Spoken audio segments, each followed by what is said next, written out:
Dawson Rider Wiki. Hey YouTube, Dawson Rider here with my review of Uchu Sentai Kyuranger episode 36. I think I got the number right. I'm pretty sure. I'm always unclear about these things. I should probably look it up before I start, but what the hell. Anyway, I thought this was a pretty solid episode. I didn't like it quite as much as some of the last weeks, but I still think it was decent. It was basically about adding a little bit more to Lucky's backstory and introducing this new little, like, super lion thing. It's like this little, it's basically like his Gabutira, or Mini-Tira. Like little lion dude that was his friend when he was little, and then now it can grow big and attach to it. But I'll get to that in a second. But it was about fleshing out Lucky's backstory. They're on their way to the Crux system or whatever to stop what they hope to be the original version of Dawn. But they get distracted by a distress call from the planet that Lucky grew up on. And we basically find out that he was a little bit, like, he's less than truthful about his reasons for leaving to his friends. He didn't just leave to see the universe. He's basically leaving to find answers because this dude, I don't remember if it was his grandfather or just some sort of caretaker. Because they call everybody grandpa, basically. Like Oji-san or whatever. Like, we don't do that here. Like, you'll see people, like, kids call anybody over the age of 25 a grandpa when they're little in movies. But, like, I never call anybody that's older than me grandpa or some random girl's sister. I don't know, but like it's a cultural thing. But my point is, I forgot what his relationship is other than he was taking care of him, but I don't know if they had any familiar relation. I'm sure the comments will be telling me that. But anyway, that was a long tangent. But basically, he raised him after a certain point, but he never told him like what happened to his dad and stuff, and Lucky wanted answers. And I know people speculated last week that maybe Lucky did know about dark matter and he was lying, but he really didn't. I'm not entirely sure how he was able to keep that secret from him, but basically this dude did not tell Lucky about dark matter or what happened to his dad, so at least part of the reason he left was to find answers.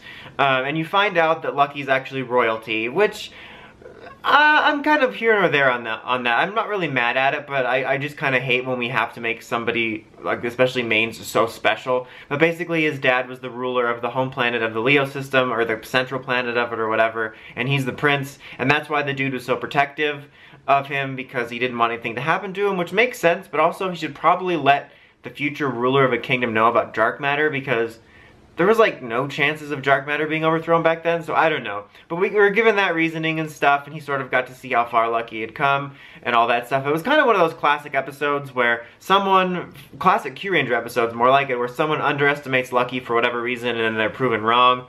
And the explanation behind his luck still is just basically that he's sort of lucky via positive thinking. I'm still waiting and thinking there would be like some sort of explanation behind it, like almost a cosmic balance of some sort, but right now it just seems to basically be because he believes it'll happen, which is just not how things really work. But so yeah, it was kind of basic stuff. Like, I found it enjoyable. It was kind of nice to get a little bit more to his character, but I wasn't blown away by it. They called the little dude Caesar. I keep doing that because he put it on his shoulder, but I really do like his little design as like the little lion running around. It's adorable, and I think it looks kind of neat at the same time. And basically it was a gift his dad had given him when he was younger, and it was his only friend growing up. And like at the end, it like barks at him and gives him a Kyutama that lets him grow big, and he can essentially become an armor for the regular Shishi Voyager, and it creates like the super version and then the super Kyureno. And I do dig that. I like the way that works. Like I said, I like the design of the little dude. I like the way super Kyureno looks, sorry. But I don't like the explanation behind it just existing. I mean, I guess we just kind of infer that it was something related to the Kyuranger powers that his dad stumbled upon. I mean, we're seeing his dad next week, and we still have like 14-ish episodes, maybe less, I don't know, to go of Kyuranger, so we very well could get something about that.